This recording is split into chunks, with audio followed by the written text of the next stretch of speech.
في رحلة تطوي الدروب بين المدائن والشعوب بحضرة الذكر الحكيم وحدنا رب القلوب وحدنا رب القلوب في رحلة تطوي الدروب بين المدائن والشعوب بحضرة الذكر الحكيم وحدنا رب القلوب وحدنا رب القلوب ولحفظ آيات الكتاب لقد أتينا كل باب نمضي على درب الصواب من قبل أن تجلو الخطوب من قبل أن تجلو الخطوب في رحلة تطوي الدروب بين المدائن والشعوب. Ini termasuk kaidah yang sangat penting dalam menghafalkan Al-Quran. Coba konsentrasi dan tulislah. Lakukan bersama saya di sini. Jika Anda sudah mulai menghafal Al-Quran, bagilah hafalan Anda dalam bentuk potongan. Untuk apa? Rangkaikan potongan-potongan tersebut dengan yang lainnya. Pada episode yang lalu, kami memberi contoh bagaimana menghafal surat An-Nazi'at, mulai dari Wan Nazi'ati Gharqa, kemudian Hal Ataka Haditsu Musa, kemudian Fa Iza Ja'atit Thammatul Kubra, hingga selesai satu surat. Jika Anda sudah menghafal bersama Syekh bagian yang pertama dari Wan Nazi'ati Gharqa, hingga Hal Ataka Haditsu Musa, hari berikutnya ke bagian kedua dari Hal Ataka Haditsu Musa, hingga Mata'an Lakum Wali'an'amikum. Selanjutnya setorlah bagian kedua tersebut, jangan mulai dari Hal Ataka Haditsu Musa, tapi mulai dari awal surat An-Nazi'at. Lalu apakah akan terus seperti itu caranya? Ya, memang seperti itu. Terutama di awal-awal Anda menghafal, hubungkan yang baru dengan yang lama. Lalu apakah tujuannya? Yaitu untuk membantu Anda. Membantu menghubungkan hafalan yang lama dengan yang baru. Dan dengan seperti itu diharapkan Anda tidak akan pernah lupa. Selamanya, biiznillah Anda tidak akan lupa dari hafalan. Ini kaidah yang sangat penting. Kenapa saya bilang begitu? Karena banyak orang mengadu, Syekh Fahad, hari ini saya menghafal satu halaman, kemudian ketika sudah berlanjut ke halaman kedua dan ketiga, ternyata hafalannya sebelumnya lupa. Karena itu saya sampaikan bahwa dengan cara seperti ini Anda akan selalu bersama Al-Quran dan tidak akan berkurang atau lemah dalam hafalan. Konsentrasi dengan cara ini dan praktekkan dengan cara ini, maka Anda akan selalu bersama Al-Quran hingga menghatamkannya tanpa terlupa lagi dengan izin Allah Ta'ala. في رحلة تطوي الدروب بين المدائن والشعوب بحضرة الذكر الحكيم وحدنا رب القلوب وحدنا رب القلوب في رحلة تطوي الدروب بين المدائن والشعوب بحضرة الذكر الحكيم وحدنا رب القلوب وحدنا رب. Masya Allah, Syekh Ahmad Muhammad Ridha Abdul Fattah bersama saya saat ini. Beliau menghafal Al-Quran secara lengkap, padahal dia seorang tunanetra. Bagaimana kisahnya? Kita akan mendengar darinya. Apa kabar Syekh Ahmad? Alhamdulillah. Baik insya Allah. Alhamdulillah. Allah menjaga Anda insya Allah. Amin. Tolong ceritakan pada saya kisah Anda bersama Al-Quranul Karim, Syekh Ahmad. Saya memulai menghafal kitab Allah Subhanahu wa Ta'ala pada usia 3 tahun. Iya. Ayah yang memotivasi saya. Dia membawa saya Masya Allah. pada salah satu tempat menghafal Quran, Syekh Abdul Ghani, di kampung kami. Saya berhasil menyelesaikan hafalan Al-Quranul Karim saat berada di bangku kelas 5 SD. Masya Allah. Alhamdulillah. Dan kemudian saya mengambil qiraat hafs dan ijazah qiraat melalui Syekh Abdurrahman Badr. Masya Allah. Syekh Ahmad, bagaimana Anda bisa menghafal? Padahal saat itu Anda baru berusia 3 tahun. Ya, itu masih sangat saya kecil. memulai di usia 3 tahun. 3 tahun sudah mulai menghafal, benar begitu? Maksud saya, bagaimana caranya? Sedangkan Anda, Syekh Ahmad, Anda mengalami tunanetra. Ya, Bagaimana Anda memulai hafalan? pertama Syekh memperdengarkan ayat-ayat Al-Quran kepada saya, lalu saya menirukannya. Masya Allah, Tabarakal Rahman. Kelas 5 SD, berarti usia Anda kira-kira 9 tahun. Iya, Anda hafal seluruh Al-Quran. ya, Oh alhamdulillah. ya, sekarang apa keinginan Anda dan masa depan Anda? Atau cita-cita Anda setelah Anda bisa menghafalkan Al-Quran? Apa cita-cita Anda? Saya sekarang mahasiswa di Kuliah Usuluddin Universitas Al-Azhar. Dan saya berharap kelak bisa menjadi dosen di Fakultas Usuluddin jurusan tafsir, insya Allah. Masya Allah, tabaraka rahman. Jadi Anda menyukai tafsir? Ya, insya Allah. Ya, baik. Sekarang kita uji hafalan. Ya, insya Saya Allah. yakin para pemirsa sudah tidak sabar lagi ingin mendengar suara Anda yang indah dan menyaksikan bagaimana kuatnya hafalan Anda dalam menghafal Al-Quran. Insya Allah. Siap? Semoga Allah memberikan taufik. Semoga Allah memberikan barokah. أم حسبتم أن تدخلوا الجنة ولما يأتكم مثل الذين خلوا من قبلكم مستهم البأساء والضراء وزلزلوا حتى يقول الرسول والذين آمنوا معه متى نصر الله ألا إن نصر الله قريب. Masya Allah, tabaraka rahman. Ini pertanyaan pertama dalam surat Al-Baqarah dan Anda baru saja lulus. وكذلك أخذ ربك إذا أخذ القرى وهي ظالمة إن أخذه أليم شديد إن في ذلك لآية لمن خاف عذاب الآخرة إن في ذلك لآية لمن خاف عذاب الآخرة ذلك يوم مجموع له الناس ذلك يوم مجموع له الناس وذلك يوم مشهود. Semoga Allah memberikan barokah. Bacaan Anda tadi begitu baik dan indah. Saya bisa merasakan itu. Dan Anda saya lihat begitu khusyuk dengan ayat-ayat ini. Kenapa? Sebab ayat-ayat ini mengingatkan kejadian di hari akhirat. Dunia itu, apapun komentar mereka, demi Allah jika mereka mengetahui apa yang akan terjadi di akhirat, maka mereka akan meninggalkan seluruh kenikmatan duniawi. Allahu Akbar. Anda benar, Syekh Hamad. Semoga Allah memberikan barokah dan kita mohon pada Allah agar kita digolongkan menjadi orang yang bahagia. Amin. Masuk ke dalam surga dengan rahmat Allah Subhanahu wa Ta'ala.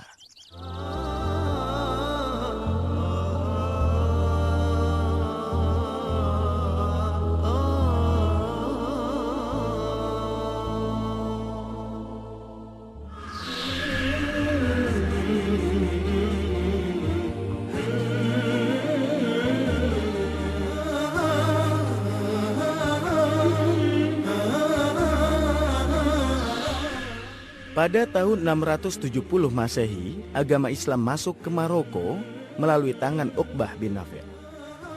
Dan dengan izin Allah Ta'ala, hingga sekarang ini agama Islam masih tegak berdiri di Maroko. Saya banyak membaca mengenai pengalaman menghafal Al-Quran di negara ini. Saya lihat bahwa pengalaman ini sangat baik dan juga berbeda. Oleh karena itu, kami kunjungi tempat ini untuk melihat pengalaman tersebut, agar saya dan Anda bisa merasakan pengalaman tersebut. Dan tentunya semua itu berkat izin Allah Subhanahu wa Ta'ala.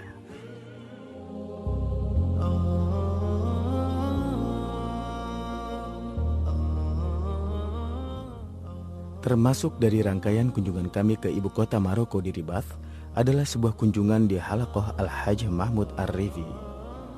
Kami belajar dari Syekh Hasan Al-Qasimi mengenai metode menghafal Al-Quran yang mereka terapkan.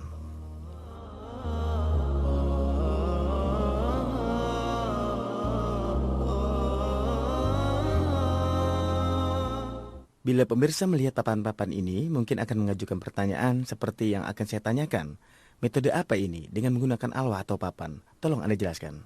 Baiklah, ini adalah metode yang baik dan hasil hafalan yang cukup kuat. Dimulai dengan menulis, kemudian dikte atau imla, kemudian menghafal lagi, dan selanjutnya membaca di hadapan saya seperti yang baru saja Anda saksikan tadi.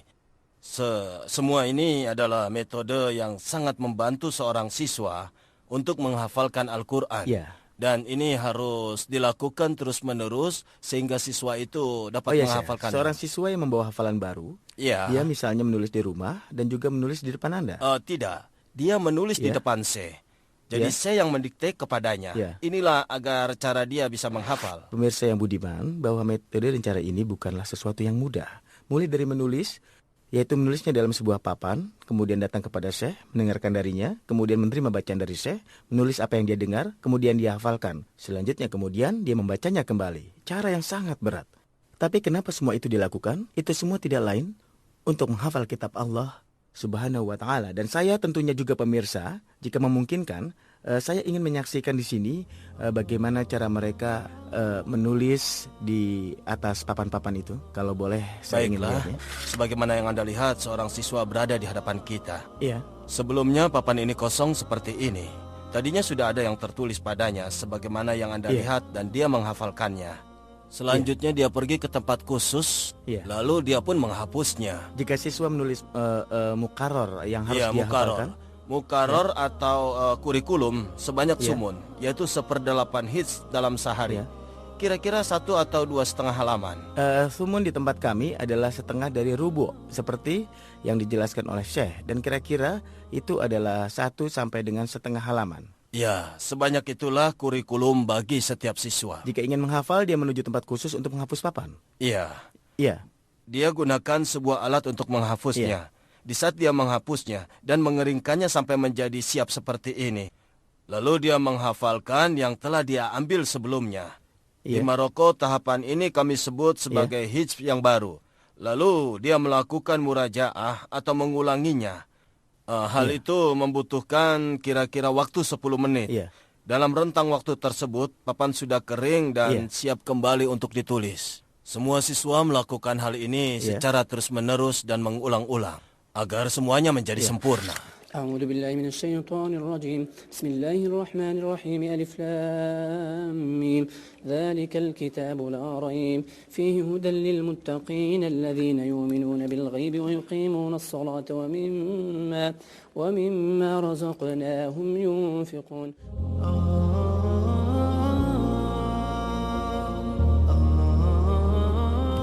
Selanjutnya siswa datang seperti yang Anda saksikan ini. iya. Dia menulis basmalah, lalu dia pun duduk di hadapan Syekh.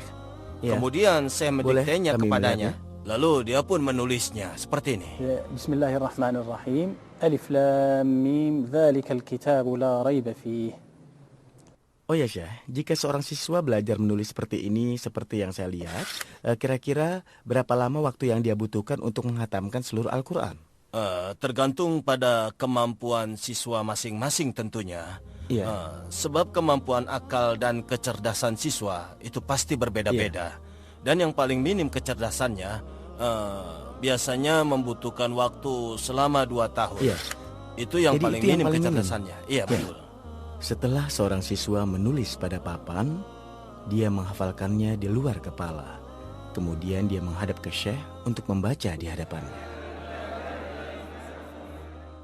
ألف لام ميم ذلك الكتاب لا ريب فيه هدى للمتقين الذين يؤمنون. Selanjutnya saya akan mengoreksi tulisan dari siswa sesuai dengan kaidah penulisan Ras Utsmani dan membenarkannya bila salah. Yuminuna bil ghaibi al-ghaib, begini cara menulisnya. Dan wa yuqimus salata, ditulisnya seperti ini di atas waw. Penulisan kata solat seperti kata zakat, ada 8 yang serupa.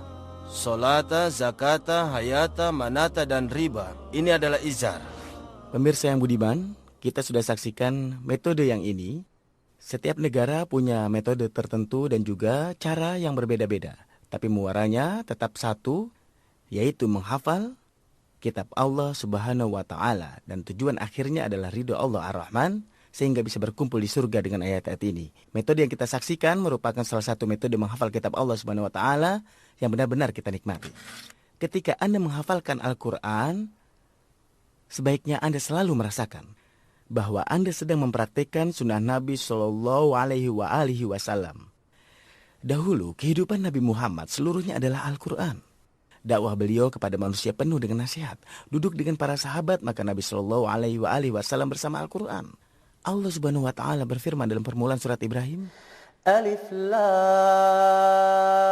را كتاب أنزلناه إليك لتخرج الناس من الظلمات إلى النور بإذن ربهم. Kitab yang kami turunkan kepadamu, wahai Muhammad, supaya engkau keluarkan manusia dari kegelapan menuju cahaya. Nabi Shallallahu Alaihi Wasallam kehidupannya Al-Quran. Nabi Shallallahu Alaihi Wasallam, wahai para penghafal Al-Quran, resapilah perkataan ini. Berikanlah wasiat kepada Anda dan juga kepada kita semua. Aku tinggalkan kalian sesuatu dan selama kalian berpegang teguh, kalian tidak akan tersesat selamanya. Kitab Allah dan Sunnah. Nabi Shallallahu Alaihi Wasallam mengatakan, bacalah Al-Quran, pahami Al-Quran.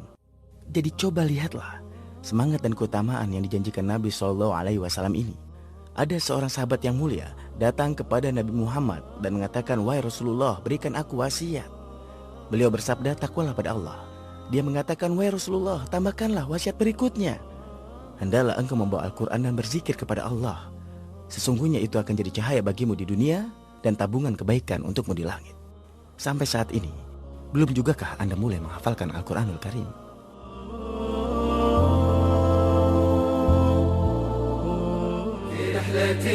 تطوي الدروب بين المدائن والشعوب وبحضرات الذكر الحكيم وحدنا رب القلوب وحدنا رب القلوب ولحفظ آيات الكتاب قد أتينا كل باب نمضي على درب الصواب درب الصواب من قبل أن تجلو الخطوب ولحفظ آيات الكتاب قد أتينا كل باب نمضي على درب الصواب درب الصواب من قبل أن تجلو الخطوب من قبل أن تجلو الخطوب في رحلة تطوي الدروب